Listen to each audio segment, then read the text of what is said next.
আসসালামু আলাইকুম, সবাইকে রমজানুল মোবারকের শুভেচ্ছা। তো এখানে দেখতে পাচ্ছি আমরা একটা রেস্টুরেন্টের সামনে দাঁড়িয়ে রয়েছি। এটা কি ভিতরে গেলেই বুঝতে পারবেন। তো এখানে আমার ম্যাডাম হাঁটতেছিল আর আমি ভিডিও করতেছিলাম। তো এই ভিডিওটা অবশ্য বেশ কয়েকদিন আগের, ছাড়া হয়নি। তো আবার সবাই ভাবেন না যে রোজা রমজান মাসে আবার কোথায় গেল। এটা অবশ্য আমরা একটা ইনভাইটেশন ছোট পেয়েছিলাম, সে উপলক্ষে আমরা গিয়েছিলাম। সব কিছু জানতে পারবেন। আমরা ভিতরে এন্ট্রি করতেছি, দেখতে পারতেছেন। তো আমার ম্যাডাম আর আমার ছেলে ভিতরে গিয়েছে। ইন্টেরিয়র ডিজাইনটা মাশাআল্লাহ অনেক সুন্দর। এই রেস্টুরেন্টের কথা একটু বলে নেই, সেটা হলো যে রেস্টুরেন্টটা হলো মেমোরিজ রেস্টুরেন্ট, যেটা আপনার চান টাওয়ার ধাপ চেকপোস্টের ফার্স্ট ফ্লোরে অবস্থিত।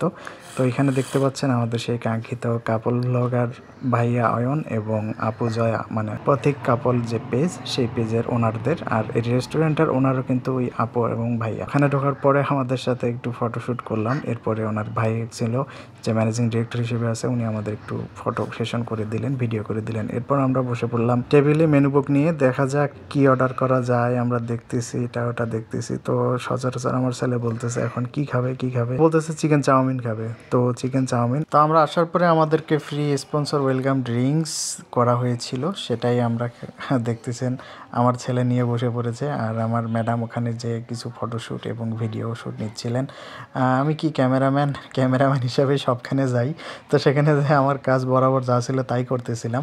তো আমার ম্যাডামও এখন নাকি টেস্ট করে দেখবে। তো টেস্ট করতে করতে বসে পড়লো আর আমি এদিকে ভিডিও নিয়েই ব্যস্ত। আমার অবশ্য টেস্ট করা প্রথমে হয়নি, শুরুতে হয়নি।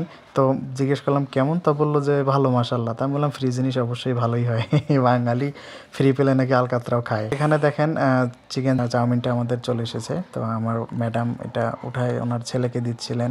চিকেন চাউমিনটা দেখতে অনেক সুন্দর এবং ভালোই ছিল মাশাআল্লাহ, দাম হিসাবে এবং সব কিছু বিবেচনা হিসাবে। এবার টেস্ট করার পালা এবং রিভিউ দেওয়ার পালা। তো আপনাদের আপু খাচ্ছিল নুডলসটা, আমি জিজ্ঞাসা করলাম কী অবস্থা, কীরকম, কেমন কি। বললো হ্যাঁ ওভারঅল মাশাআল্লাহ সব কিছু ওকে। আর এদিকে আমাদের হায়ান বাবুও দেখেন খেতে বসে পড়েছে। আর এর ফাঁকে আমি একটু ভিডিও করে নিচ্ছিলাম। তারপরে যে খাবারটা আসলো সেটা হলো চিকেন ফ্রাইড রাইস, যেটা আমার খুব পছন্দের। আপনাদের আপু সচরাচর বলেই থাকে যে আমরা কোথাও গেলে কোনো বড় রেস্টুরেন্টে তখন এই ফ্রাইড রাইসটাকে প্রেফার করি অলওয়েজ। তো আপনাদের আপু প্রথমে খাচ্ছিল, খেয়ে রিভিউ দিবে। তো এখানে চিকেন ফ্রাইড রাইসটার একটা অন্যতম বৈশিষ্ট্য ছিল যে অন্যান্য যে ফ্রাইড রাইসগুলো আমরা খাই, সেখানে আপনার যে চিকেনগুলো আছে সেই চিকেনগুলো ভেজে তারপরে ফ্রাইড রাইসের সাথে মিক্সড করে রান্না করা হয়। কিন্তু এখানে একটু ব্যতিক্রম। এখানে দেখেন আমাকেও দেখতে পাচ্ছেন, আমিও খাচ্ছি। তো অবশ্যই এখানে আমি একটু কথা বলতেছিলাম যে এদের বৈশিষ্ট্যটা একটু অন্যরকম। সেটা হলো যে এরা চিকেনটাকে বয়েল করে ডিরেক্ট ফ্রাইড রাইসের সাথে যুক্ত করে দেয়। আর তারপরে ফাইনালি আমাদের মেনু বিল চলে এসেছে আর এখানে বিল দেখাচ্ছিলাম। তারপর শেষে আমরা ভাবতেছিলাম যে আপুর যেহেতু নিউ বর্ন বেবিটাকে একটু কোলে নাকি নিবে আপনাদের আপু, তাই আমি একটু ফটোশ্যুট ভিডিও করে দিচ্ছিলাম। তো আপুকে বলার পরে আপু বললো হ্যাঁ অবশ্যই। তো এখানেও বসে ওরা কিছুক্ষণ গল্প করলো। তো যাই হোক, কেমন লাগলো ভিডিওটা, সবাই লাইক কমেন্ট করে পাশে থাকবেন।